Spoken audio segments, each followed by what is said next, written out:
speciale Gjeni Karaj, aktivistja e parë që ka filluar luftën për të drejtat e komunitetit, dhe jo vetëm kaq, po për drejtat e grave, për të drejta bazike humane në përgjithësi. Gjeni, unë desha të pyes dhe ta filloja këtë me një pyetje. Si e ndjer herën e parë që ke dalë për paradën e Pride-it? Unë vetëm kam lexuar çka ka shkruar artikull të gazetat për ta. Ti si Gjeni?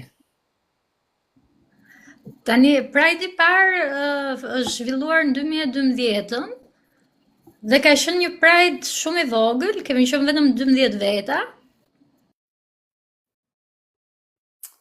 U po disconnect, ta bëj prapë.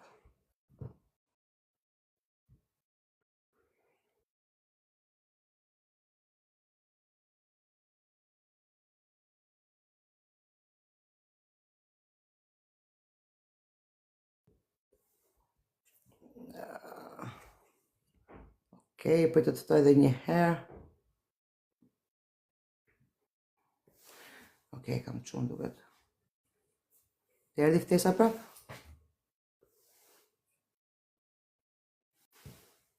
Okej. Po, Lira, i dashëks. Të dëgjoj. Po pse po disconnect?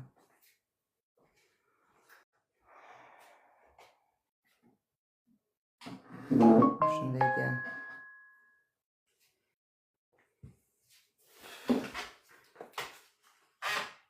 Prita për dhe një herë.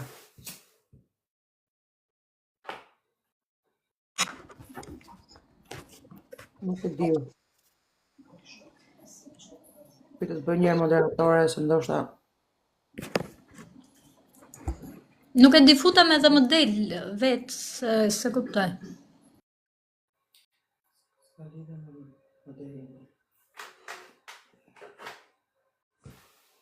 Nuk e di pse po ndodh. Nuk e di pse po na ndodh kështu.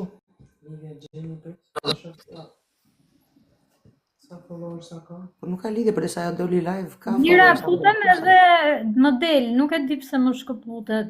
Çfarë mesazhi çon kur del? Nuk më çon mesazh, thjesht del nga linja dhe duhet futem prap, klikoj te ai linku që më nisa. Ndoshta tani është okay? Është shumë rapa Gjeni me të folën, nuk është direkt me ty. Ose ndoshta nuk e ka internetin. E ke ti internetin e ke, se neve jemi okay këtu. Ja, prit se e ndrova atë të internetit. Vizoni me punë. Po, mos ndoshta nuk ke internetin e mirë, Gjeni? Ja, e ndrova se isha me 5Go, futa me internetin. Tani e okay, thot Andri. Okej. Është mirë po tani. Kemi asistente, ke asistentore në aty. O ndoli prap, nuk e kuptoj pse. I bëjnë report Gjenit. Si i bën I report? bëjnë report Gjenit. Ja mbyllin sepse i bëjnë report Gjenit. S'ka lidhje, ku çfarë bëj report? Ai s'bëri asgjë për të bërë report. Jo, ja bëjnë Gjenit report. Nuk ka lidhje.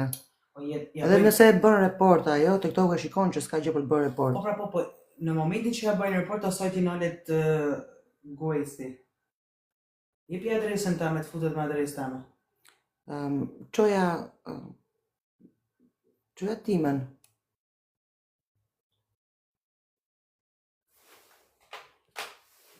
Gjeni, ta provojmë një herë me adresën time? Okej. Ta provojmë një herë me adresën time, të dërgoj të dhënat. Jo, me ja, se besoj tash duhet jetë okay, se di. Po hap kamerën tuaj, lënë pa kamerë, s'është të nevojshme. Jo, me kamerë duhet. Po ta. Jo, me kamera se di syri keq. Ta provojmë edhe një herë nga fillimi. Po. Mbrëma mirë se erdhën Besa Bes Burnesh, Gjeni Karaj. Me sa di unë ti e lesbike e parë që ka ngritur flamurin në Tiranë. E para që ke dalë në protestë, që ke dalë në Pride, bashkë me Kristin. Kemi qenë shumë, dhe kemi qenë shumë të tjerë, për nëse flasim për lëvizje, në fakt parët kanë qenë ato që nisën lëvizjen në vitin 95, dhe të cilëve duhet të jemi shumë mirënjohës, sepse në ato vite ka qenë edhe shumë e vështirë se ishte në vitet kur e nisi brezi im, organizimin. Dhe ka pas faktikisht dy faza të mëparshme të lëvizjes, që ka qenë viti 1994-95, ku dekriminalizu dhe homoseksualitetin falë përpjekjeve që bën aktivistët në ato vite. Ka qenë dhe një iniciativë tjetër në vitet 2000 që quhej Organizata Gish, por kryesisht të dyja këto organizime kanë qenë të kryesuara më shumë nga burrat gay dhe ka munguar shumë prania e vajzave lesbike në ato etapat e para të lëvizjes. Pastaj kur nisëm në organizimin në 2009, që ishim një grup shumë i vogël informal, ishim kryesisht më shumë vajza biseksuale dhe vajza lesbike, krijuam aleancën që faktikisht nisi si një grup Facebooku, sapo ishte hapur dhe Facebooku në 2009 në Shqipëri. Dhe ashtu nisi me krijimin me takime në përshpia dhe me krijimin e grupit Facebookut ku na kontaktonin më shumë njerëz edhe thonin ku mblidheni, ku takoheni, si mund bëhemi dhe ne pjesë, dhe unë gjithmonë dilja një herë në kafe që shija, a ishin vërtet personat komunitetit, se kishin frikën kush do vinte në grupim, që mund t'i bënin coming out personave të tjerë që ishin pjesë e grupimit. Kanë qenë gjërat shumë të fshehta, nuk kanë qenë si tani, për shembull siç po bëjmë ne të dyja këtë bisedën. Unë mbaj mend që kur bënim grupet e para të diskutimit, edhe ne vetë kishim të vështirë të artikuloheshim dhe t'ja pranonim edhe njëri tjetrit historitë tona, të vërtetat tona, sfidat tona. Që ato vitet e fillimit kanë qenë ndryshe.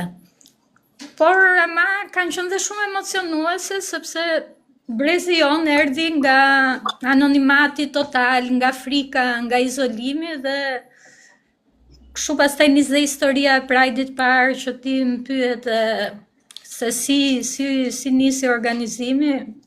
Po para se të vinte Pride-i pati shumë aktivitete tjera që kryesisht bëheshin gjatë natës. Unë mbaj mend aksionin e parë ne kemi bërë në maj të vitit 2009, ku unë punoja në një punë shtetërore në ato vite, sapo kisha nis punë. Një gocë tjetër e komunitetit bëri disa postera ku ne kishim shkruar homofobia smundje sociale.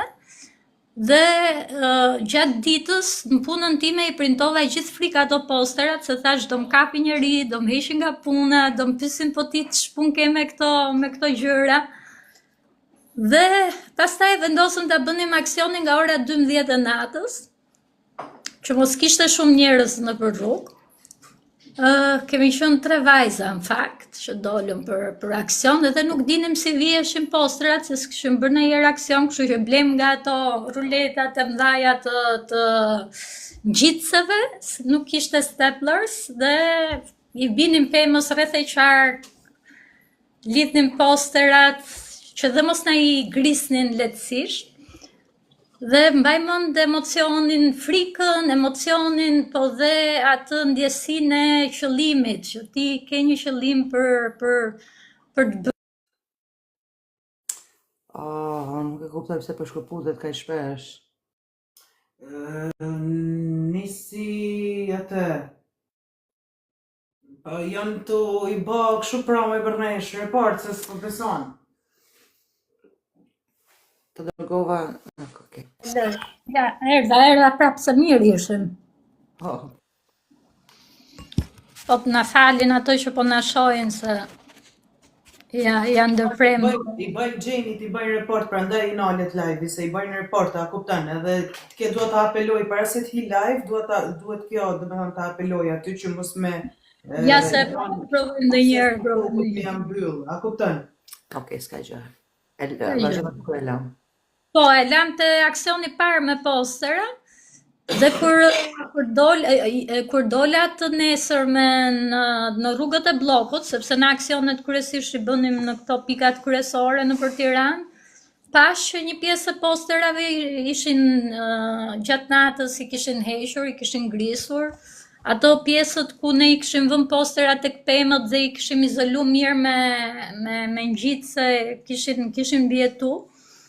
Po ishte edhe momenti I parë në fakt kur një miku imi hapi faqen Gay Pikal, që ishte faqja e parë që jepte mundësi personave të komunitetit të njiheshin përmes chatit me njëri tjetrin. Dhe kështu për të paktën 2 vite gjysmë kemi operu si komunistë duke vënë trakte nëpër rrugë dhe duke bërë aksione të tjera të lezetshme, si për shembull lyerja e poster e stolave të presidenca me ngjyrat e ylberit, ku linin mesazhe dashuria nuk njeh gjini. Dhe mbaj mend që një nga netët ku bëm aksionin të presidenca dhe po lyenim stolat, se stolat ishin tronuara, nuk ishin lyer as nga bashkia. Dhe ne I bëm ato ngjyrat e bukura të flamurit ton, dhe mbaj mend një moshuar që erdhi na u afru dhe tha, bravo, tha, jeni goca djem kaq të mirë që po zbukuroni parkun, me siguri nuk e kuptoi se ça mesazhi kishin ato ngjyra dhe shkrimet tona, po ishte bukur. Pastaj mbaj mend që aksionin e parë që kemi bërë gjatë ditës ka qenë doktorët e homofobisë që bëm në Tiranë, ishte një fushat ku ne visheshim si doktor, me përparse të bardha dhe shpërndanim disa broshura me informacion rreth homofobisë. Dhe mbaj mend që kur fillum të shpërndanim broshurat dhe disa persona I merrnim, kemi pas momente ku na kanë bështym fytyrë ose na kanë thënë fjalë ofenduese, po gjithsesi të paktën nuk eskaloi në dhunë fizike, por kur vendosëm që të njëjtin aksion ta bënim qytetin e Durrësit, patëm dikë që nxorri një lev nga makina, nga bagazhi I makinës dhe filloi të na vinte nga mbrapa, po ne ishim me fat sepse kishim parku makinën diku aty afër, u futëm në makinë dhe thjesht ikëm me shpejtësi dhe aty e kuptuam që deri diku realiteti I Tiranës me realitetin e qyteteve të tjera ishte më I ndryshëm. Dhe këto kanë qenë disa nga aksionet e para, por që për ne ishte shumë e rëndësishme në ato vite që të fillonim dhe të ekzistonim në hapësirën publike, sepse pjesa më e madhe e shoqërisë mendonte që nuk ka njerëz gay në Shqipëri. Domethënë kjo është një smundje që ti e merr nga perëndimi, e sjell këtu në Shqipëri dhe infekton dhe të tjerët, që fatkeqësisht edhe në ditët e sotme ka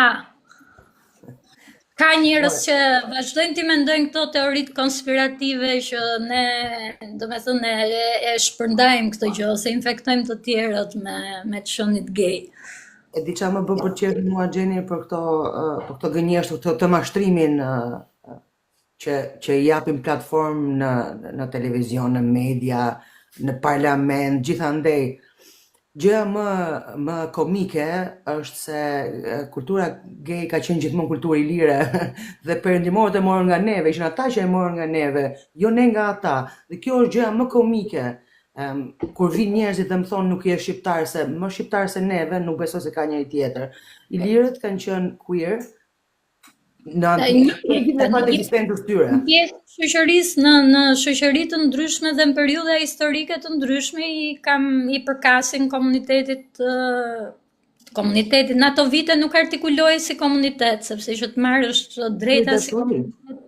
Edhe mënyra e organizimit duhet të jetë ndryshe dhe gjuha që ti përdor politike të jetë ndryshe, po kanë ekzistuar dhe ne ka prova, domethënë ka prova për këtë gjë në kultura të ndryshme, ka shkrime të fakte të shkruara, të faktuara, të treguara nga njerëz që kanë ardhur kanë vizituar Shqipërinë në etapa të ndryshme të antikitetit tonë. Domethënë kemi dhe do jemi gjithmonë këtu, nuk e di pse lodhen njerëzit. Por di që në Greqinë e lashtë ka goxha prova dhe të shkruara edhe për seksualitetin e Aristotelit, Aleksandrit Madh që njihen historitë.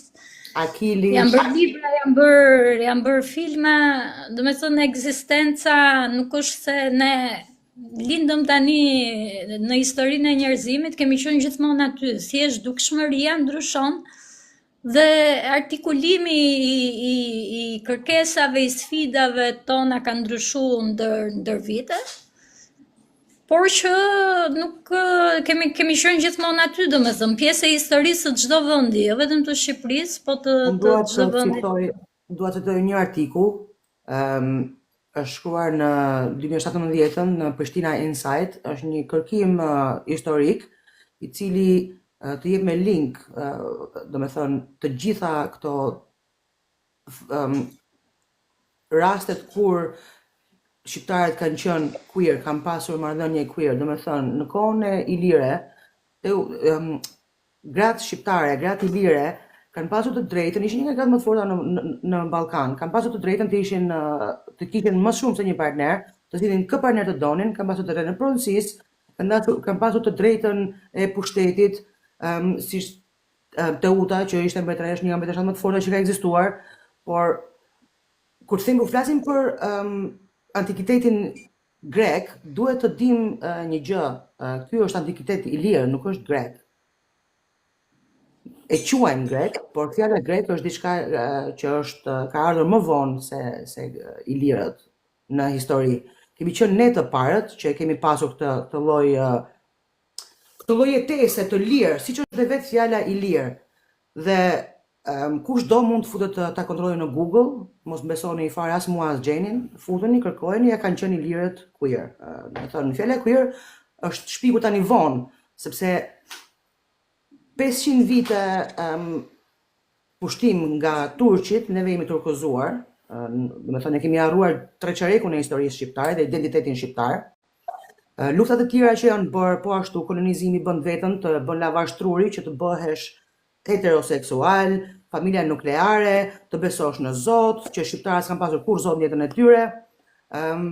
Do me thonë, këto gjitha janë mashtrime që na janë bërë neve si popull, vite, shekull mbas shekulli, deri në atë pikë që neve 20 shekull mbrapa nuk mbajmë mend fare identitetin tonë, kemi harruar, kemi do me thënë një krizë identiteti i shqiptarëve, të cilët gjysmat e quajnë veten bardh, si janë fare, si janë popull indogjen. Gjysmat e tjera e quajnë, nuk e di se ku i vënë bokset, do me thënë se di fare se ku i tikin këto bokset, por që një deluzion në një masë kombëtare, një deluzion total dhe një fjala homofobi është shpikur në shekullin 19. Do me thënë kjo është shpikja, homofobia është shpikja. Ka hyrë shumë vonë se s'ka pas ekzistuar ndonjëherë, në mos gabojmë, nga viti 1946 është artikulu për herë të parë çështja e homoseksualitetit.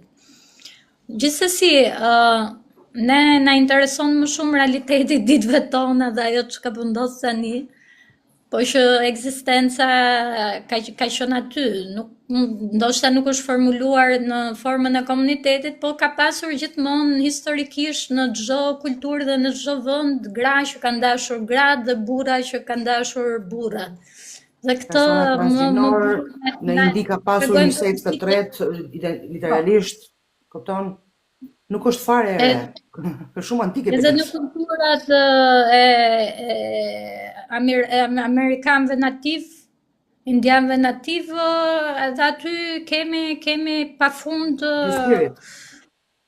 kemi two spirit i thonë ato, pra ekzistenca e personave transinor që ato i quanin two spirit, dhe statusi që kishin në shoqëri personat two spirit ishte ndër statuset më të larta, se kryesisht kanë qenë persona që në ato lloj kultura quhen shaman, ose persona që merreshin me mjekësinë, me dhënien e këshillimit shpirtëror për pjesën tjetër të komunitetit tyre, domethënë. Se tani, sidomos tani që po bëhet lufta kundër komunitetit transinor, thuhet gjithmonë, është një komunitet që ka dalë vonë në historinë e njerëzimit, është një komunitet që po njihet së fundmi, po faktikisht historia e antikitetit e tregon shumë mirë që kanë qenë gjithmonë aty, kemi qenë gjithmonë aty. Dua ta ndroj pak muhabetin, se sado që ta përsërisim neve faktet, njerëzit që s'duan t'i besojnë s'kan për t'i besuar. Kështu që unë i them gjithmonë njerëzve futun në Google dhe kontrolloj vetë, mos beso fare mua. Ajo që doja të pyesja unë, do ta bëj pak më personale. Kur e ke kuptuar për herë të parë që ti ndjeje për vajzat? Unë kam qenë faktikisht vogël në mosh, mund të kem qenë moshën 7 vjeçare, kur kam kuptuar që kam një tërheqje ndaj vajzave. Po të them të drejtën, nuk është se e dija që isha lesbike, sepse të paktën për brezin tim, në Shqipëri as nuk ekzistonte fjala lesbike në ato vite. Kryesisht përdorej vetëm një term derogativ, që fatkeqësisht përdoret dhe në ditët e sotme, ku personave të komunitetit, qofshin gra, qofshin burra, i thonin gjithmonë, i etiketonin me termin pederast.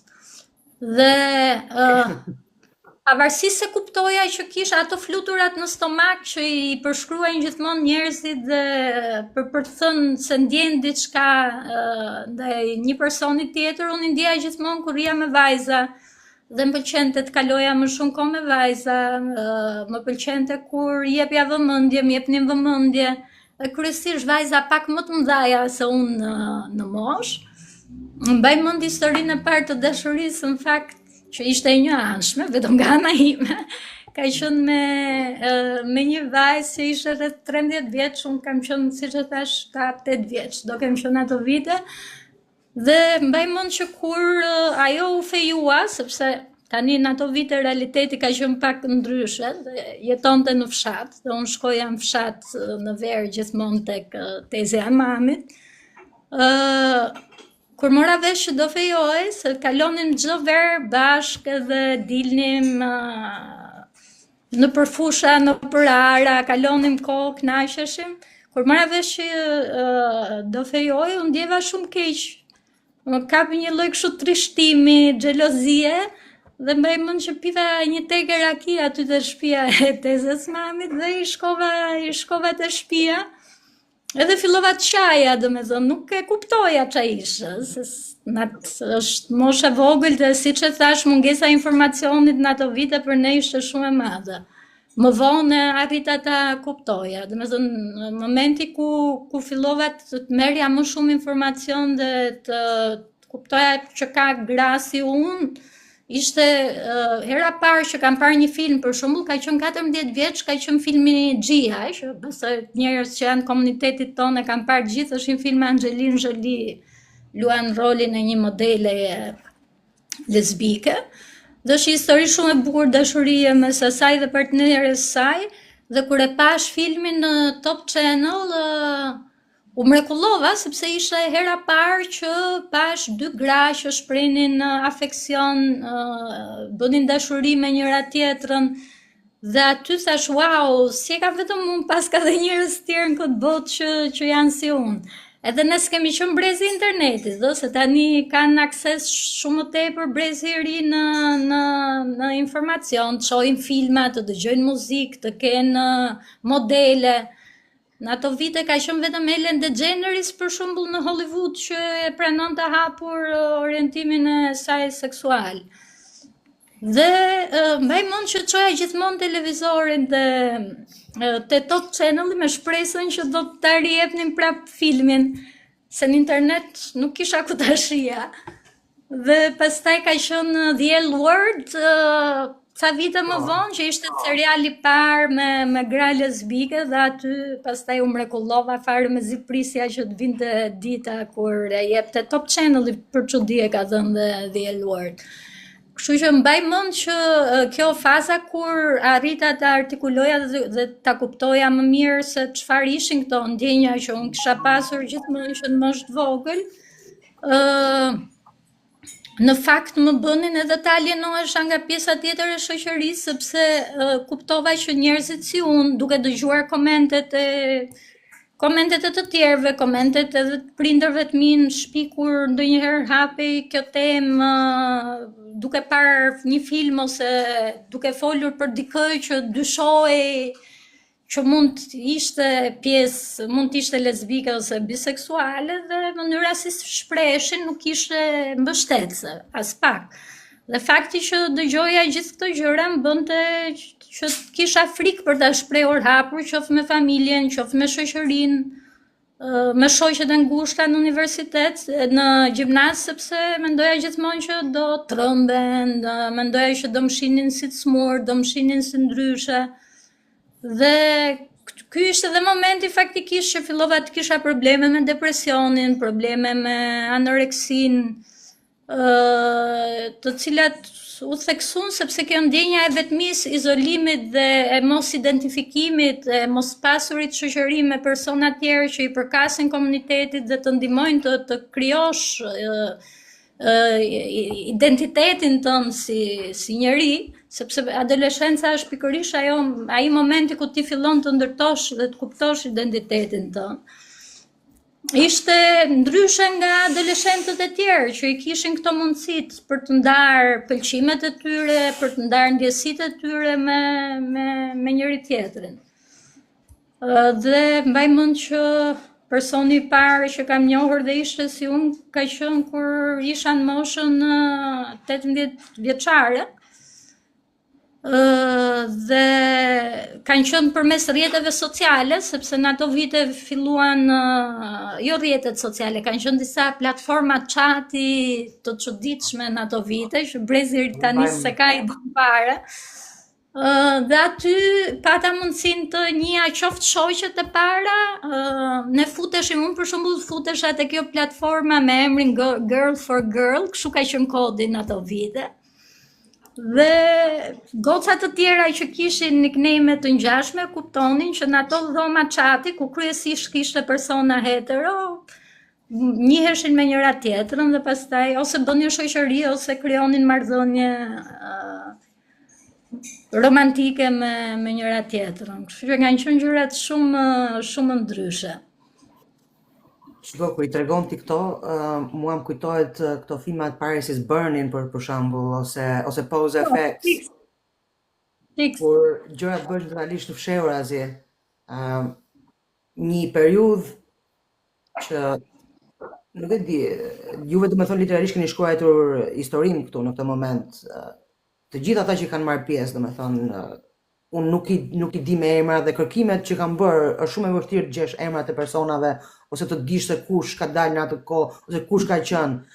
Vetëm emri jo dhe Kristit del në Google, nuk mundi të gjesh informacionet, është shumë e vështirë. Faktikisht kanë qenë shumë veta, po që kanë qenë vite të vështira dhe siç e thash, sepse puna nuk është bërë nga unë e Kristit, domethënë. Ndoshta ne kemi qenë megafon i lëvizjes, po zemra e lëvizjes janë shumë çuna e goca që realisht kanë dhënë shpirtin për lëvizjen, kanë dhënë kontributin e tyre, kanë punuar në mënyrë të përditshme që të japin maksimumin edhe të krijojnë këtë gjë që ne sot e kemi, domethënë dhe jemi krenar që ishim brezi që e nisëm.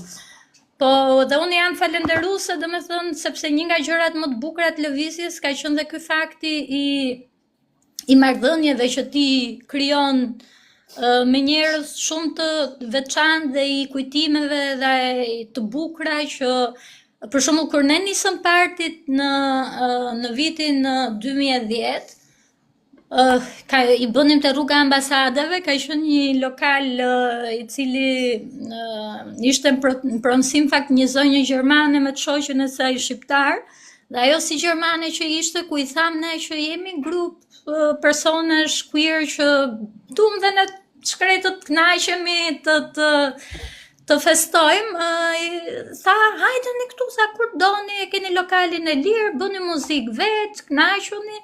Dhe partit e para aty kanë qenë realisht si Coyote Ugly, ishte një kështu hapësira e vetme ku ti mund të shkoje dhe mund të ishe vetja të paktën për 3-4 orë në javë, sepse ne i bënin përjavshme. Dhe do t'i u bë kështu si një pikë ku edhe persona që ishin straight kishin dëshirë të vinin edhe të ndjeshin rahat, sepse aty nuk gjykonte askush. Kush do gjykonte, domethënë, ne që ishim gjykuar gjithë jetën edhe shoqyrë që gjetëm liri, thjesht kërcenim, kënaqeshim me njëri tjetrin, kalonim kohë, hypnim në banak, kërcenim realisht tamam si Coyote Ugly. Dhe kanë qenë vite kujtime shumë të bukura dhe ashtu krijohet dhe komuniteti, përmes ndarjes gëzimit, dashurisë, trishtimit, duke i kaluar gjithë këto ndjesitë gjithë të bagazhet e ndjesive me njëri tjetrin. Dhe mbaj mend ama që një epizod që na bëri pak me fiksime në ato vite, sepse dhe personat që vinin në parti ishin kryesisht persona që nuk kishin dalë hapur as me shoqërinë, as me familjen, as në punë. Dhe unë tregosha gjithmonë shumë e kujdesshme që bëja dhe bodyguardin, bëja dhe DJ-n, dhe përpiqesha të rria aty te derat, shifja, ishin persona që i njihja, që si njihja, po filluan vinin gjithmonë më shumë dhe ishte vështirë që të kuptoje, domethënë kush është straight e kush është gay. Dhe një natë na infiltrohet një gazetare e një gazete shumë të famshme në ato vite, që kishte tentuar të bënte dhe foto, po për fat mirë ambienti nuk kishte ndriçim shumë të fortë dhe nuk kishte kapur fytyra, sepse po të kishin dalë fytyra në ato vite do kishte qenë katastrofike për jetën e personave që ishin aty të pranishëm. Dhe kur lexoj të nesërmen artikullin, sepse ishte hera parë që bëj artikull në lidhje me një parti ilegalësh, dhe lexoj që e kishte shkruajtur kështu në mënyrë sensacionale, dhe ajo faktikisht erdhi në një parti që ne e kishim me tematik vajzat vishen si djem dhe djemt vishen si vajza.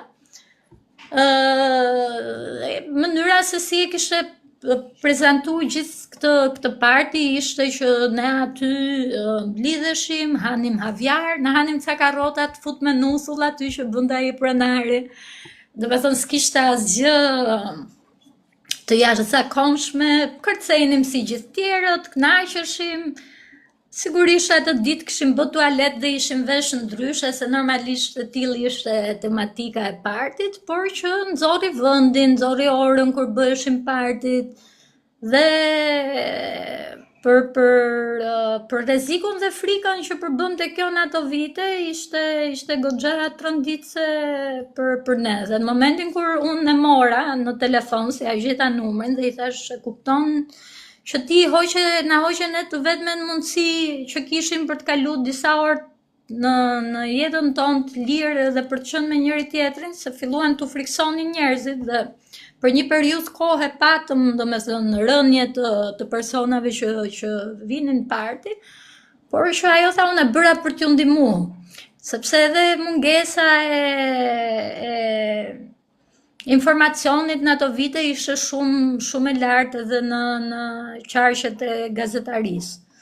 Mbaj mend që kur jepja intervistat e para në ato vite, jo televizive, por me shkrim, ndryshoja gjithmonë emrin, njëherë isha Ira, njëherë isha Eni, njëherë isha Megi, domethënë nuk flisja me emrin tim, sepse në atë periudhë nuk e dinin as prindrit e mi, nuk e dinin shumë pak miqt mi të ngushtë dhe ishte vështirë që të mendoje që për mua ishte vështirë që të mendoje që ndonjëherë do dilja hapur publikisht dhe do flisja për këto gjëra.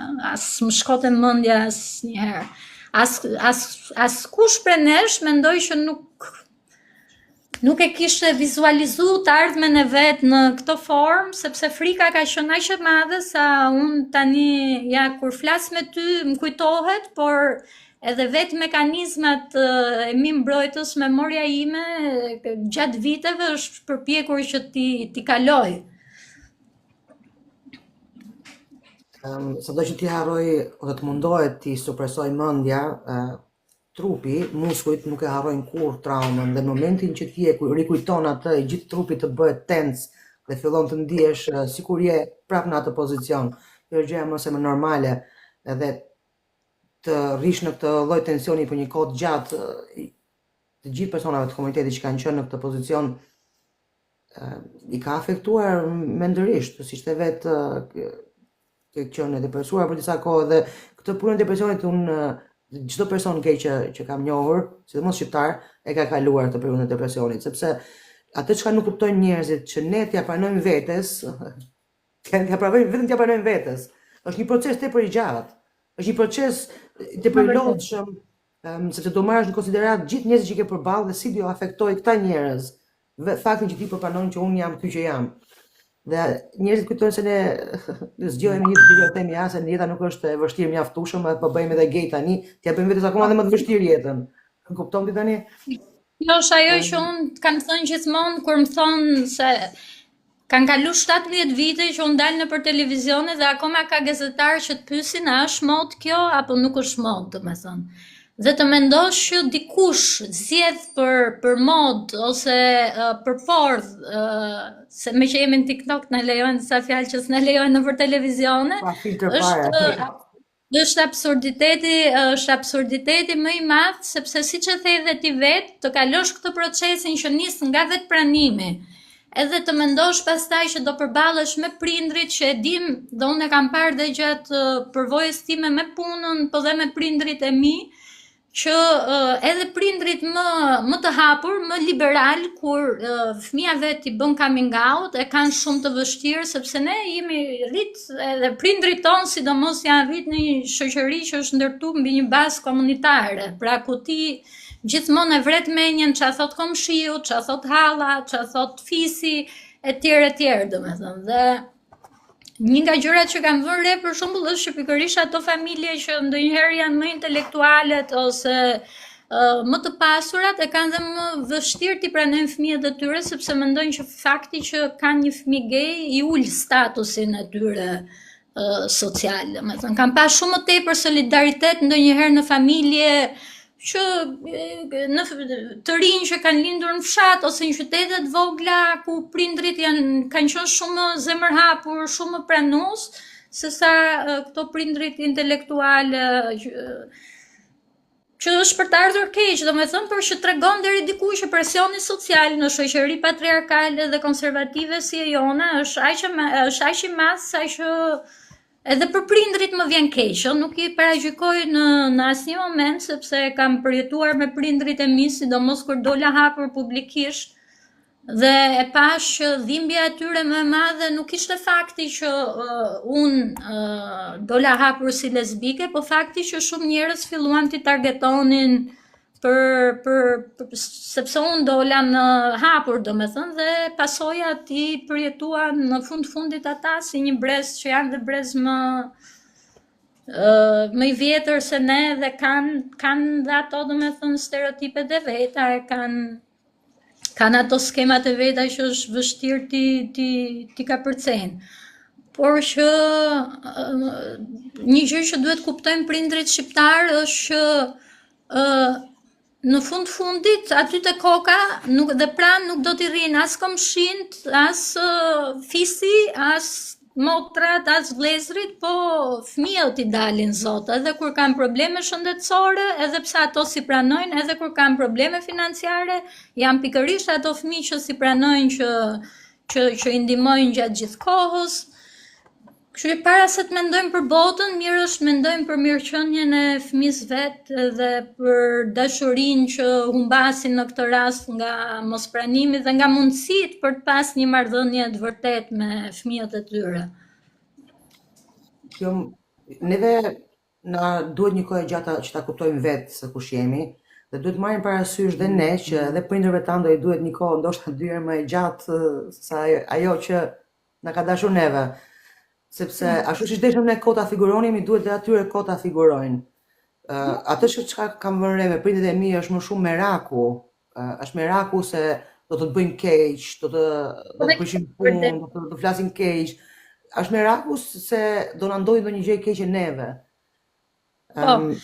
Thot dikush këtu se po lexoj komentet, thot shumë mirë thot bëni, po mos I mësoni fëmijëve për gjinit.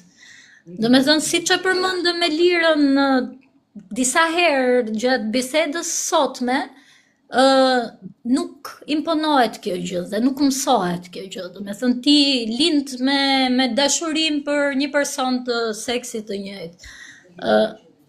Dhe s'ka lidhje me gjininin kjo gjë. Dhe nuk është detyra jonë të mësojmë fëmijët tuaj mbi gjinin ose mbi seksualitetin, ajo është detyrë juaja si prindër dhe është detyrë e sistemit edukues. Detyra jonë është e para që t'i japim zemër personave të tjerë që kanë kaluar të njëjtat vështirësi që kam kaluar unë, Lira dhe shumë persona të tjerë. Dhe detyra jonë është të informojmë publikun mbi pyetje si kjo që bëre dhe mbi komente si ky që bëre dhe ti këtu. Kur flasim pastaj për rëndësinë e edukimit seksual në shkolla, që nuk do ta jap as unë, as Lira dhe as një person tjetër i komunitetit LGBT, por duhet të jetë program që sigurohet nga shkolla për të edukuar fëmijët tuaj faktikisht që të mbrohen nga ngacmimet seksuale që ndodhin nga persona heteroseksual, nga persona që janë ndonjëherë dhe familjarët tuaj, sepse pjesa më e madhe e ngacmimeve seksuale ndodhin brenda familjes. Është mirë që fëmijët tuaj të mësojnë këto gjëra për të mbrojtur veten dhe mekanizmat si të mbrojnë vetes përmes edukatës seksuale, të mësojnë se çfarë është konsenti, që pastaj mos shkojnë në shkolla dhe të abuzojnë shoqet e veta të shkollës ose të përdhunojnë shoqet e shkollës, edhe partnerët e tyre, por të edukohen mbi trupin e tyre, mbi seksualitetin e tyre, dhe seksualitet nuk do të thotë vetëm të jesh LGBT, seksualitet kemi të gjithë, persona heteroseksual, persona homoseksual dhe të tjerë, të gjithë kemi një seksualitet. Po mirë është ta mësojmë në burime të sigurta, mos ta mësojmë përmes Pornhubit, mos ta mësojmë përmes TikTokut, po ta mësojmë përmes personave adekuat për të folur për këtë çështje, as përmes meja, as përmes Lirës. Nuk jemi këtu për të folur për seksualitetin, këtu jemi për të folur për përvojat tona jetësore dhe se si shtypja ka ndikuar në mënyrën se si ne kemi jetu jetën tonë. Do kishim dash shumë mirë ta jetonim rahat, nuk do kishim dash as me bë emisione si ky sotmi, që të edukojmë njerëzit, sepse njerëzit duhet ishin të edukuar dhe duhet kuptojnë çfarë janë liritë dhe të drejtat dhe respektimi i tyre. Por do donim të jetonim jetën tonë rahat, unë me Lirën mos rria këtu me orë, po të pinim i birë me njëna tjetrën në shtëpinë tonë, me partnerët tona. Unë nesër mos të zjohesha dhe të më duhet të shkoj në zyrë për të marrë me fëmijë të shumë personave heteroseksual që i abuzojnë fëmijët e tyre, por të pija i kafe me partneren time, të shkoja në një punë mundësisht të mërzitshme, që të mjete edhe mundësi mos kisha dhimbje stomake nga stresi ose dhimbje qafe nga stresi kronik. Do të bëj një pyetje, Gjeni.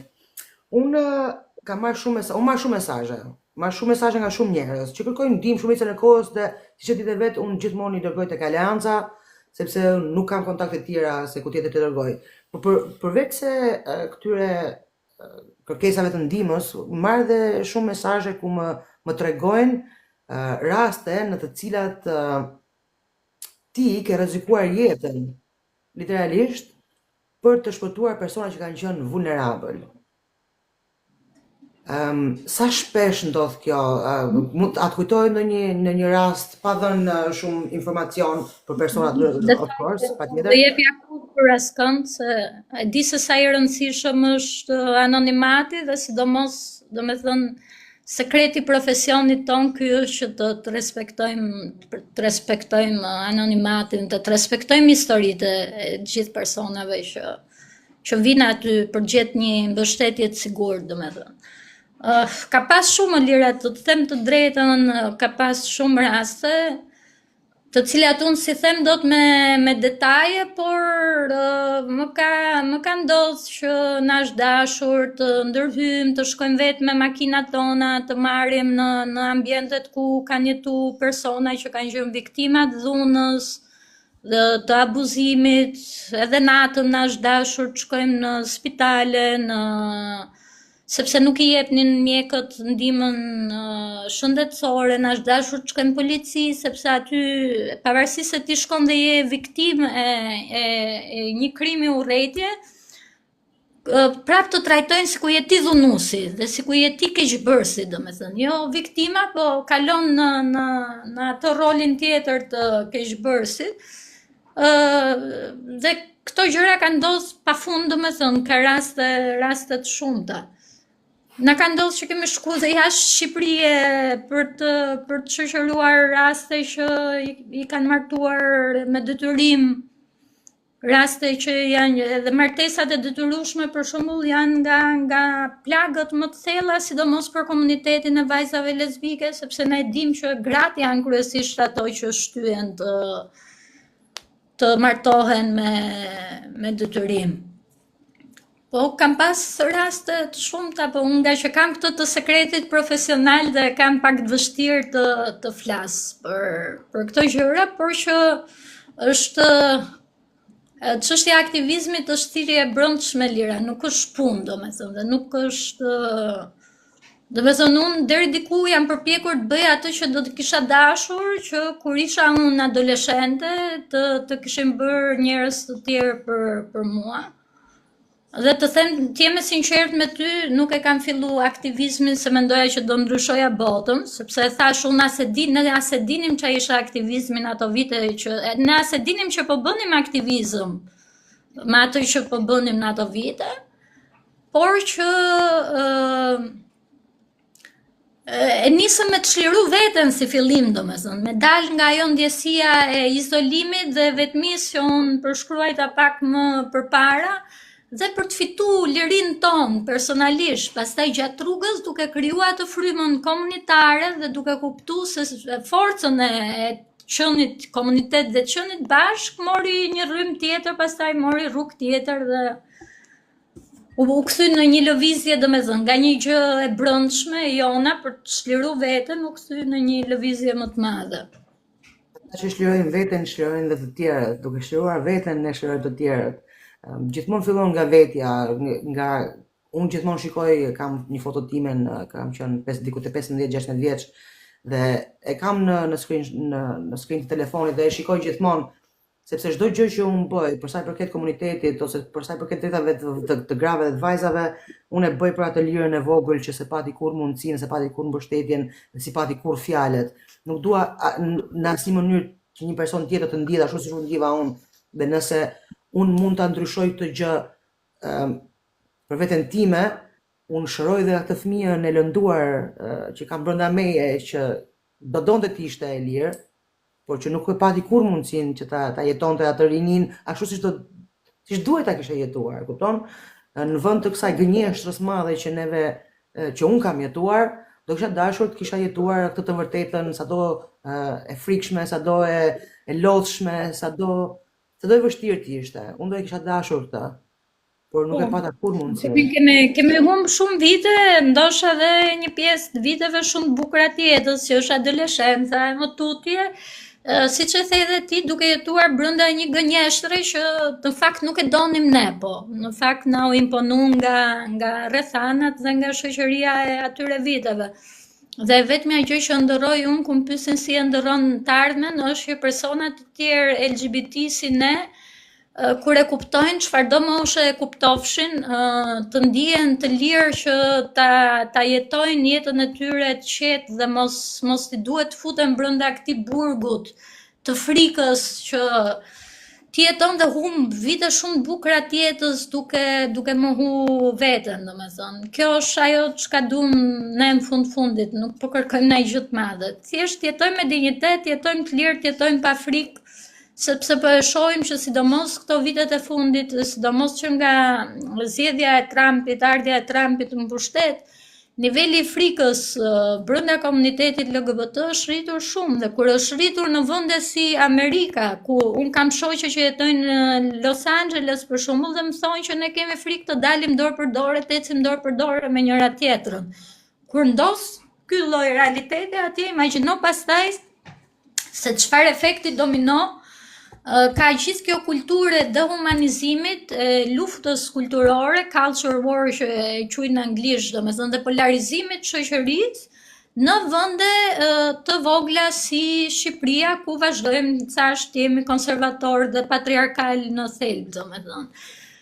Dhe sidomos kur ne shohim pastaj që lider fetar e përdorin pushtetin e tyre, pushtetin që i jep feja e tyre, e instrumentalizojnë dhe e kthejnë në një armë dhe gjuhë urrëtie ndaj komuniteteve të ndryshme për interesa të tyre personale, jo sepse intereson çfarë thot feja, sepse ne kemi pas, domethënë, identitete të larta si Papa, që ka thënë vetë që kush jam unë për të gjykuar personat LGBT, që feja duhet jetë më e hapur dhe t'i përqafoj të gjithë identitetet, të gjithë personat, dhe që prindrit duhet i pranojnë fëmijët e tyre LGBT, domethënë. Për mua, këto lloj figurash fetare janë ato që duhen respektuar, sepse janë lider shpirtëror që krijojnë ura komunikimi mes qytetarëve, domethënë, dhe jo persona që përpiqen të krijojnë mure dhe persona që përpiqen të instrumentalizojnë për interesa të veta politike, financiare, komunitetet më vulnerabël në një shoqëri për fituar vetë çdo lloj gjëje që po fitojnë ato, domethënë. Nëse njerëzit do shpenzonin kaq shumë kohë duke urryer pedofilët sa shpenzojnë duke urryer personat e komunitetit, që disa fëmijë do ishin shpëtuar nga abuzimi.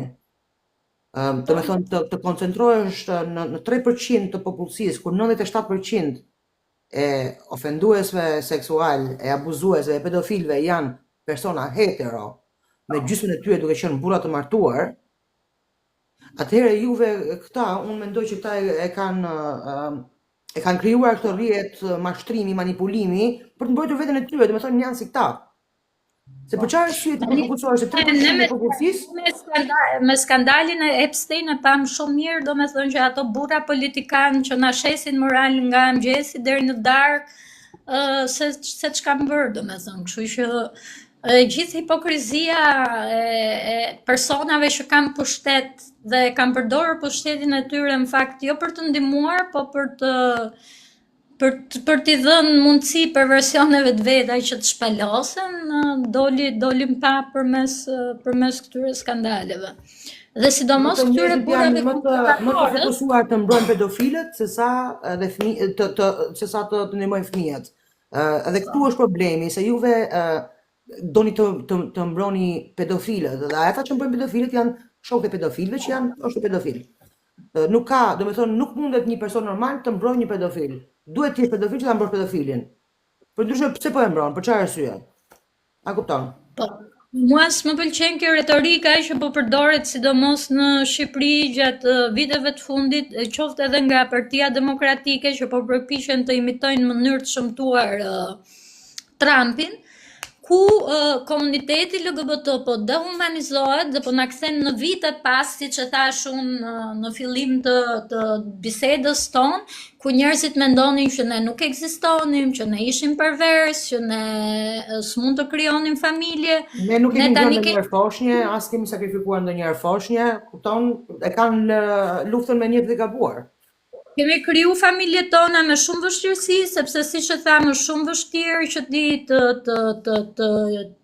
të gjesh persona të tjerë që janë si ty, që janë të hapur dhe që e pranojnë të jetojnë edhe bashkë si partnerë, se kemi shumë raste ku hishen si ku janë shoqe për shembull për të marrë një shtëpi me qira, ose kemi raste nga që një djalë gay hishet si ku është partner me një vajzë lesbike vetëm që t'i jepet shtëpia me qira, dhe unë di plot raste të tilla.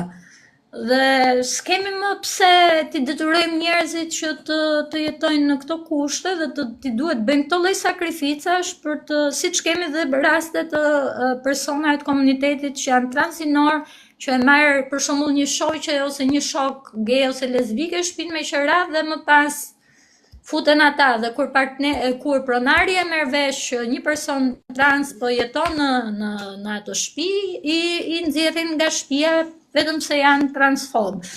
Domethënë, kur ne kërkojmë të drejta, kërkojmë gjëra shumë minimaliste, bazike për të jetuar një jetë me dinjitet dhe për të pas një jetë normale si gjithë tjerët.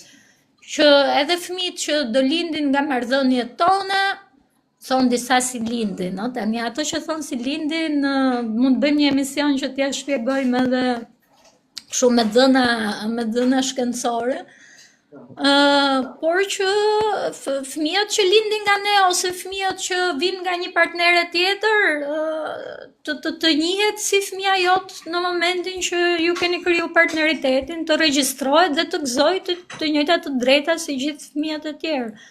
Dhe ne tashmë kemi shumë familje në Shqipëri që janë familje LGBT, familje ylber, mund ta quajmë në një formë pak më të këndshme, dhe që nuk gëzojnë asnjë lloj të drejtë. Nëna që nuk është nëna biologjike, do me thënë, nëse i ndodh diçka nënës biologjike, më le të merr ai kushëriri që e ke homofob që çes ka thënë e çes ka bër, se sa nëna që e ka rritur, ose më shpejt shkon në jetimore, se sa të ketë kujdestarin, të kenë kujdestarin të dy nënat.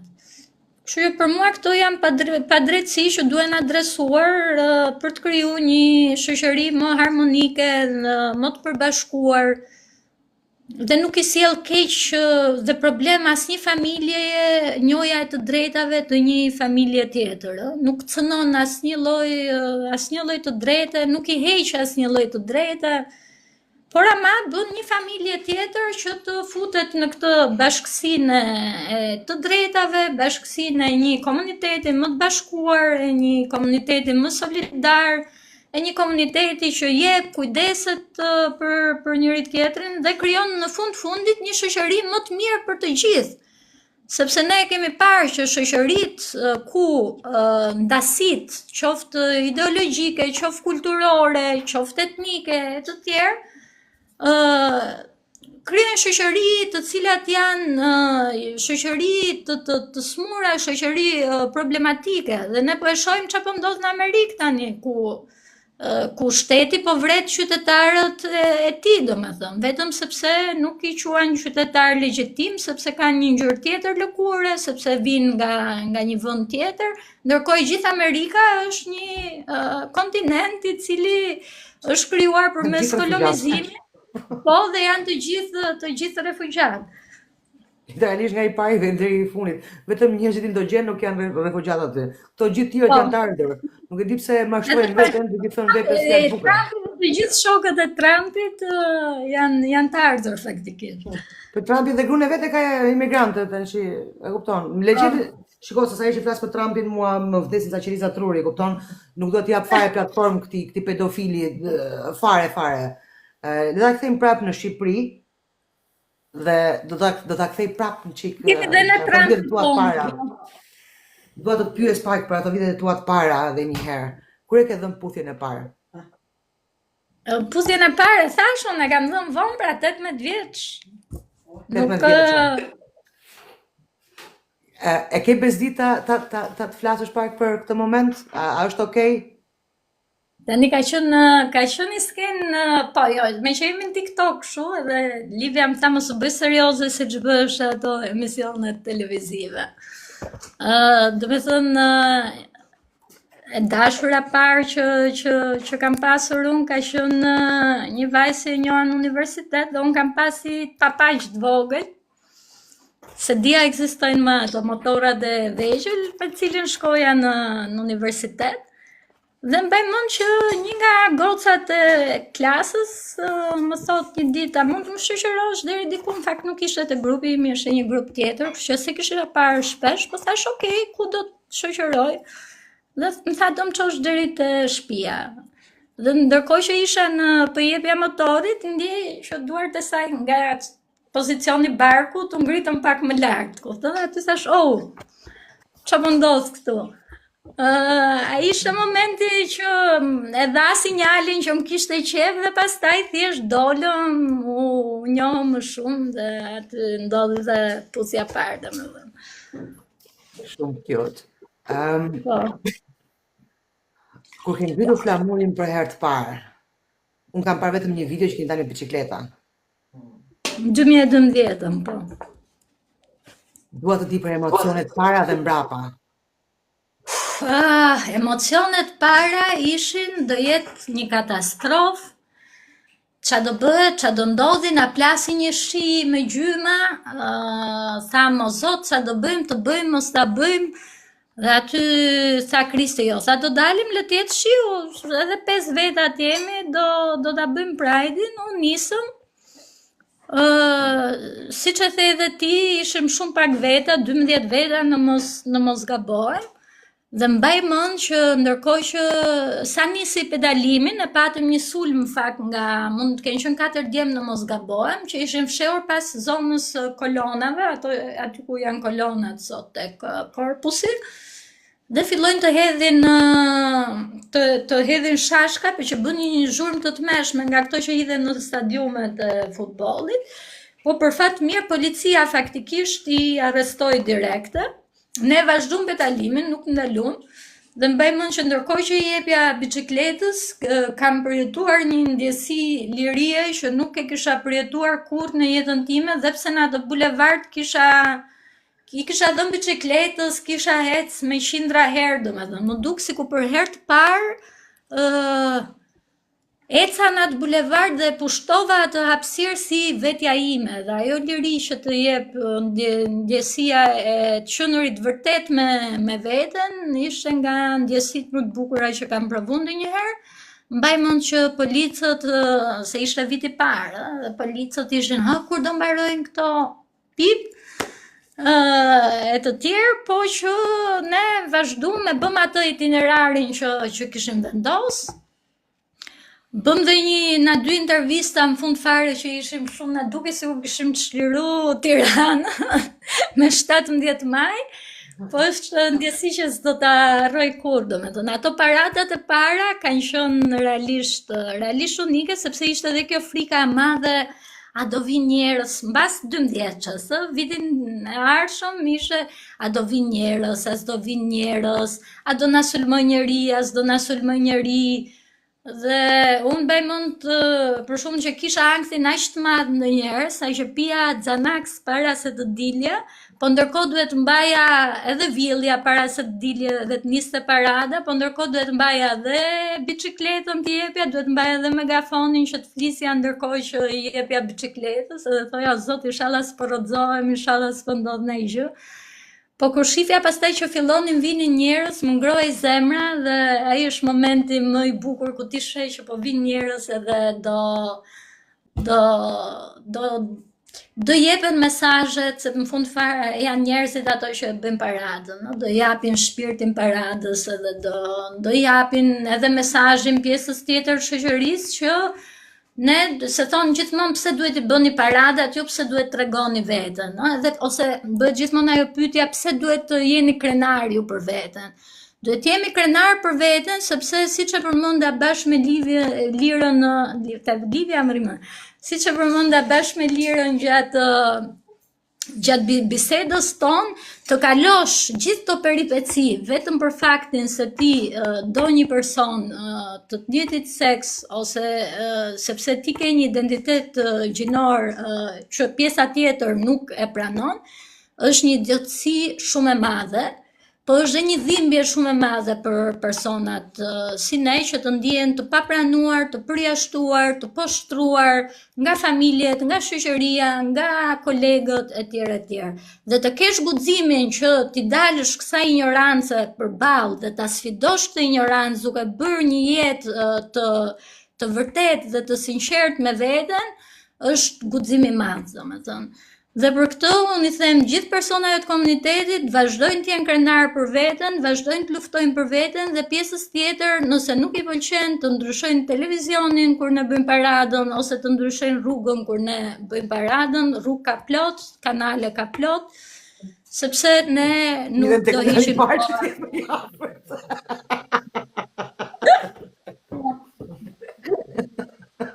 Pikërisht. Një pyetje tjetër. Sa herë ke dhënë centin e fundit për të ndihmuar dikë tjetër? Ajo është një gjë e përditshme, Lira, sepse ne përveç aleancës, domethënë ti e di që unë jam e përfshirë dhe në lëvizjen feministe këtu në Shqipëri. Dhe sot për shembull ishte rasti I fundit që ne po bëjmë fundraising për të ndihmuar një grua që është në nevojë edhe shumë nga gocat gjithmonë sa ka raste të tilla, sidomos ku janë nëna single ose nëna që janë të divorcuara, bëhemi gjithmonë bashkë për të ndihmuar me çdo lloj gjëje që kanë nevojë, domethënë. Kështu që kjo është një gjë që nuk as mendohet, as llogaritet, çdo njeri e tham, domethënë nëse ne kemi arritur të vim deri këtu ku jemi, është mirë që kur ti fiton lirin tënde ta ndash atë me të tjerët dhe t'jesh aty që të sigurosh që të tjerët të kenë të njëjtat privilegje dhe liri që ke ti. E njëjta gjë është dhe me çështjet e aksesit në shëndetësi, në arsim ose kudo që mund të kenë nevojë persona që janë në nevojë, domethënë.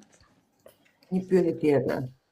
Sa herë ke ndihmuar persona? Na duam të njëri jo të martoheni femra me femra. Po tani edhe kur martohemi femra me femra, ne fëmijët i bëjmë, mos u shqetëso. Ekziston fertilizimi in vitro. Ta mendojmë se ne jemi shtepër motra, po neve na punojnë veglat, si na shtep. Me kupton ti? Ina lesbike va. Fura mrezu. Po. Fara kosit blihet në spital, kështu që. Ha pra tani, ç'do i gjë modë si ti çik fare do. Para punë për 5 minuta, a kupton tash? Nuk është se po bën meshin në punë të madhe. Punon më mbar që lëmoj, se ti tash. Se kuptoj fare këtë pyetje, si do i bëni juve? Me familjet e këta jetojnë në ngur dhe se din fare si bëhen. Po bëjnë fëmijë në proveta njerëzit, s'po i bëgimi neve që kena furën rregull. Ti s'ka lidhje fare tani. Më shkriadre. Po është janë pyetje komike fare tani, kupton? Ignorancë ka që thellë. Tani ti edhe sy të mbyllur dhe veç mbyllur ti ke pasur ti e ke parë që ka njerëz plot që bëjnë fëmijë lloj mënyrash. A kupton tani, nuk është aq e vështirë. Me pruveta mund t'i bësh, kollaj fare. S'është ndaj shpikje. Një pyetje tjetër. Kur je një grua e fuqishme, që bëhesh e fuqishme, ke punuar jashtë mase shumë dhe ke arritur në një pikë ku shumë njerëz të kanë zili, duan të jenë si ty, por nuk mundin të jenë si ty dhe nga që nuk mundin të jenë si ty, fillon të flasin keq për ty. Dhe kjo është diçka që i ndodh më shumë nga ç'duhet grave të fuqishme.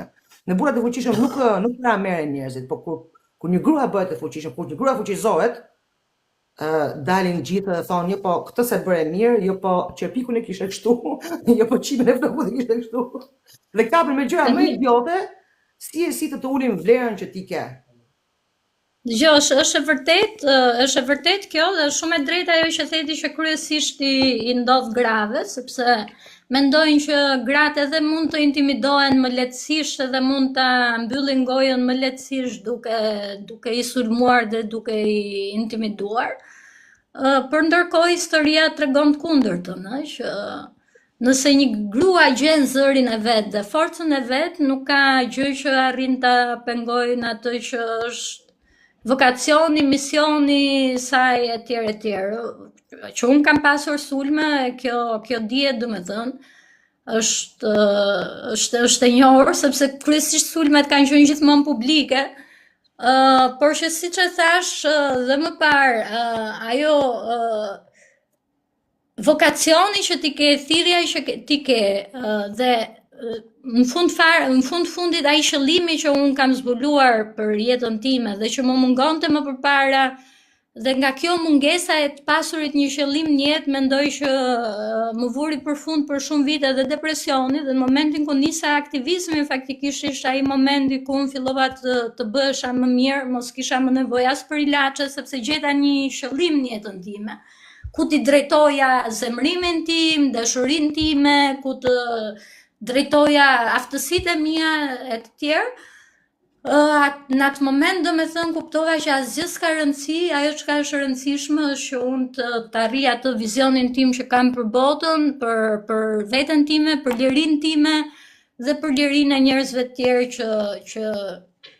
që janë si unë. Sulmet janë pjesë e jetës, jo vetëm për ne që jemi LGBT, po dhe për persona heteroseksual. Unë e di këtë gjë, kur nisa aktivizmin e dija shumë mirë se me çfarë do përballesha, e dija që do të përballesha dhe me njerëz mos mirënjohës, po duhet kuptojnë që një aktivist nuk e bën aktivizmin për mirënjohje, domethënë e bën aktivizmin sepse e ndjen nevojën për ta bërë. Sigurisht duhet respektuar për atë që është dhe për punën që është dhe për gjërat që bën, po nuk ka nevojë për mirënjohjen e të tjerëve, sepse ky nuk është as dhe dashuria që t'i jep në aktivizëm dhe energjia që t'i jep nga vetja, nuk është transaksion.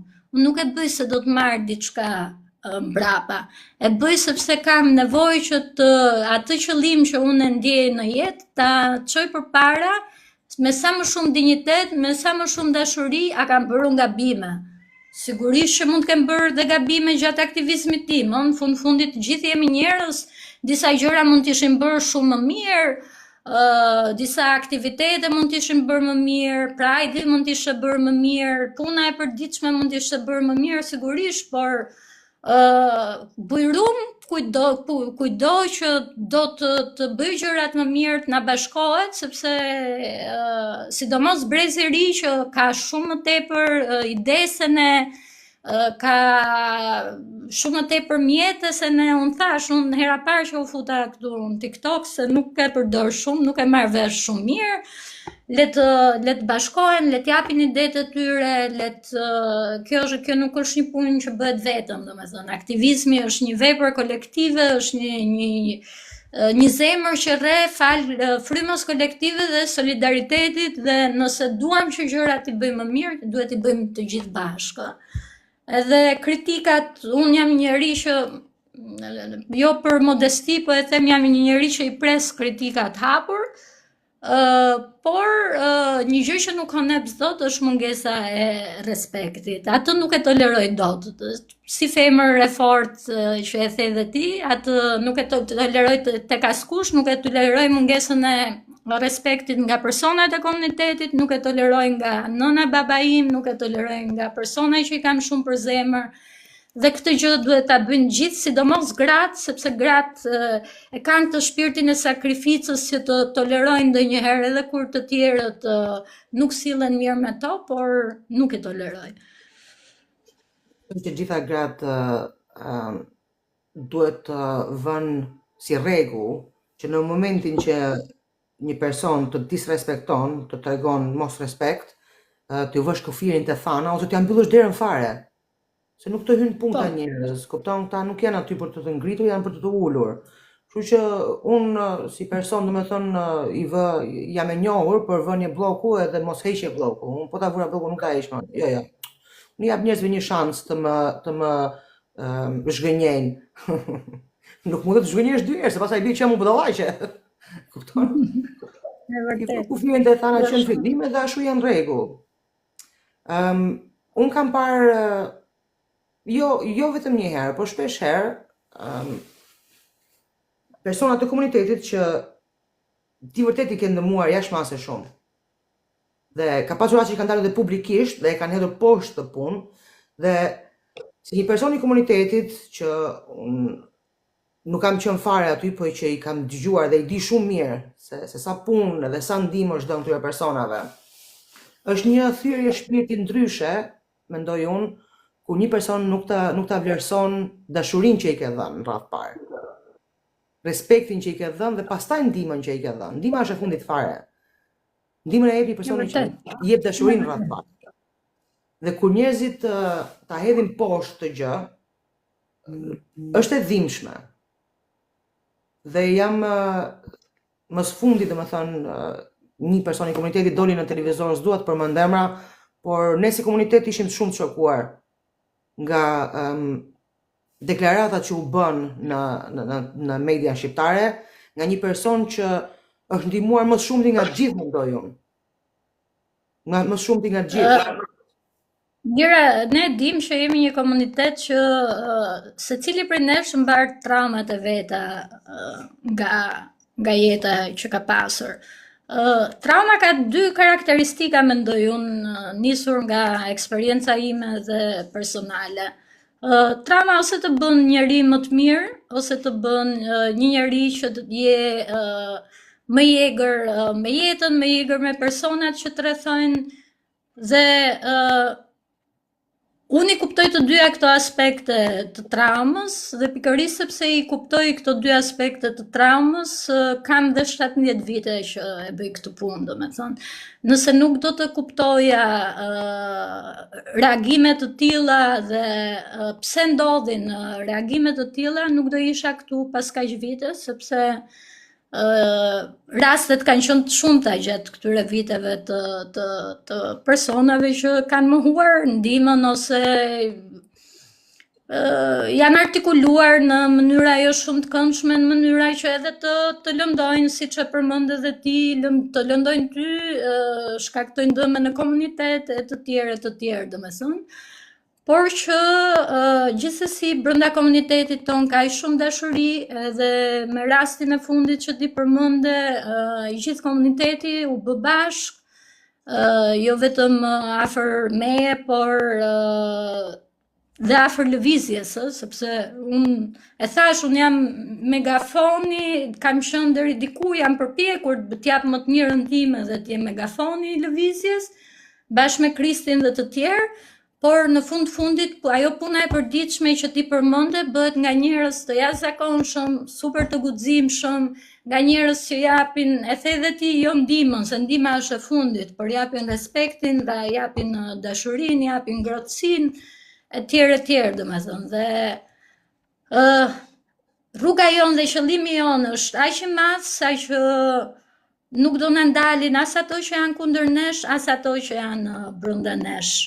Dhe unë po ta them me shumë sinqeritet këtë, që për çdo që ka folur mirë, keq, sido që të ketë folur, unë do kisha bërë atë gjë që kam bërë në të kaluarën, edhe shumë më tepër se aq, nëse do kisha pas mundësi në ato vite. Dhe nuk bëhem kur pishman për dashurinë, për ndihmën, për energjitë që kam dhënë për çdo person që ka qenë, qoftë i komunitetit, qoftë jo i komunitetit, se jam marrë me shumë kauza dhe jam shumë e lumtur sepse në fund të fundit e bëj gjumin rahat natën, edhe kisha një diskutim para ca ditësh me psikologën time ku i thash nëse do vdisja tani, do vdisja një njeri i lumtur, një njeri që është përpjekur të bëjë më të mirën me jetën e vet dhe t'japi më të mirën për njerëzit që ka për zemër dhe për shoqërinë, për të bërë një shoqëri më të mirë. Kështu që iki nga kjo botë pa pishmallëqe, domethënë, dhe iki me kokën lart për çdo gjë që kam bërë. Ajo është më e rëndësishme, paqja me veten, të jesh i ndërgjegjshëm, të mundesh ta shikosh veten pasqyrë, me të mirat, me të këqijat, me gabimet, nuk kemi njerëz perfekt, do e dhjesim, do vazhdojmë ta dhjesim, është jetë kjo, kupton? Asgjë nuk vjen me libër, nuk kurrira aty dikush duke mbajtur nota, po mësojmë duke ecur gjatë rrugës, gjithë ne. E rëndësishme është që ne kur shihim pasqyrë, domethënë na pëlqen ai shëmbullimi mbrapsht dhe nuk e shohim veten me gjysmë syri, po e shohim veten drejtën në sy pa frikë që unë po bëj më të mirën e mundshme. Më shumë se kaq nuk mund të bëj askush, nga lëkura nuk të dot asnjëri. Më shumë nga ç'ke mundsi nuk mundesh me bë. Çdo që t'jesh. Në vërtet. Gjeni, shumë faleminderit, po afrohet gati 1 orë e gjysmë që ne bisedojmë. Unë do t'i editoj këto. Tash që të masim do me datë 8 mars, në orën 11:30 tek Akademia e Arteve për të marshuar për 8 marsin. Është shumë e rëndësishme që dhe ne të kemi praninë tonë si gra, lesbike, biseksuale, transinore dhe prezencën tonë në 8 mars, dhe të artikulojmë kërkesat, problematikat tona, bashkë me Lirën kemi kohë që përgatitemi në takimet tona të kolektivit feminist. Faleminderit Lira që solle këtë vit mendimet e tuja, idetë, dashurinë, buzëqeshjen tënde të takimet, gjithmonë bukur ku bëhemi gjithmonë bashkë, edhe ju nga diaspora bëheni pjesë, na jepni këshilla, na jepni një mendje, sepse thash nuk jemi të gjithë ditur, kemi gjithë nevojë që të shkëmbejmë këshilla, të shkëmbejmë ide me njëri tjetrin edhe të bëjmë më të mirën. Mendoj që diaspora, dhe i drejtohem këtu të gjithë grave diasporës, neve kemi një fuqi jashtëmase shumë të madhe për të influencuar Shqipërinë, pasi në Shqipëri ka ngelur shumë pak njerëz. Shumica e shqiptarëve është jashtë Shqipërisë dhe fuqia jonë, duke përdorur rrjetet sociale, duke i bërë mesazhet virale, duke i ripostuar videot e grave që protestojnë në Shqipëri, neve i japim një dorë jashtëmase shumë të fortë grave në Shqipëri. Mund të jeni juve një grup i vogël atje, ama nëse ne të tjerat bëhemi bashkë me ju dhe e fuqizojmë mesazhin tuaj, atëherë ai mesazh nuk mund të mos dëgjohet.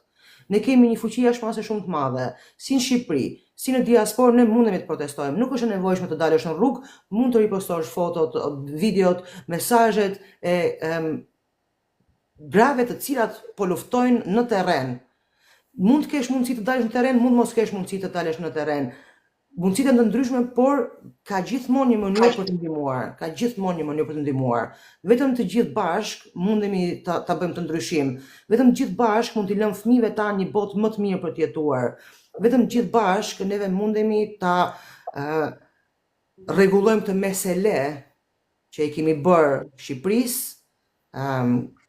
populli shqiptar dhe fëmijëve tanë që po ja lëm, duhet të thyem të hallkat e traumës të gjeneratave. Dhe jemi ne ata që po i thyem to trauma. Jemi ne ata që po themi do ta bëjmë ndryshe, duam diçka ndryshe për të ardhmen e fëmijëve tanë. Nuk dua që fëmijët e mi të jenë të ngurur, të ndrysur dhe në tutela kështu siç jemi rritur neve, të jenë të lirë.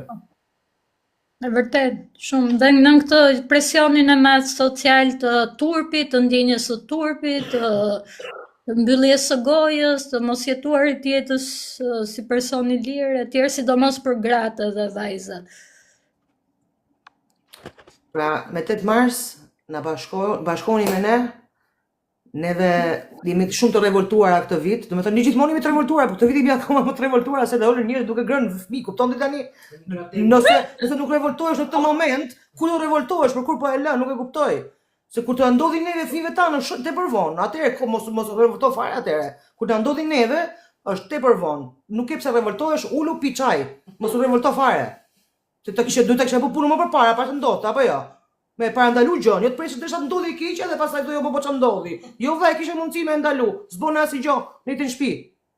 Dil për jashtë dhe revoltohu. Super Lira, ju përshafoj shumë ty, Adrin, edhe... Shumë faleminderit për qafime dhe pudhje për Livian dhe për ty. Shumë faleminderit për punën e palodhur që bën. Faleminderit që Je zoni jon. je zëri shumë njerëzve. Ashtu që tha dhe Adri, je zëri shumë njerëzve. Shumë faleminderit për çdo gjë që ti bën. Rrofsh, ju përqafoj. Pafshim. Natën e mirë gjithëve. Si mbyllet kjo Olivia se s'marr E vesh. mbyllur pa merak.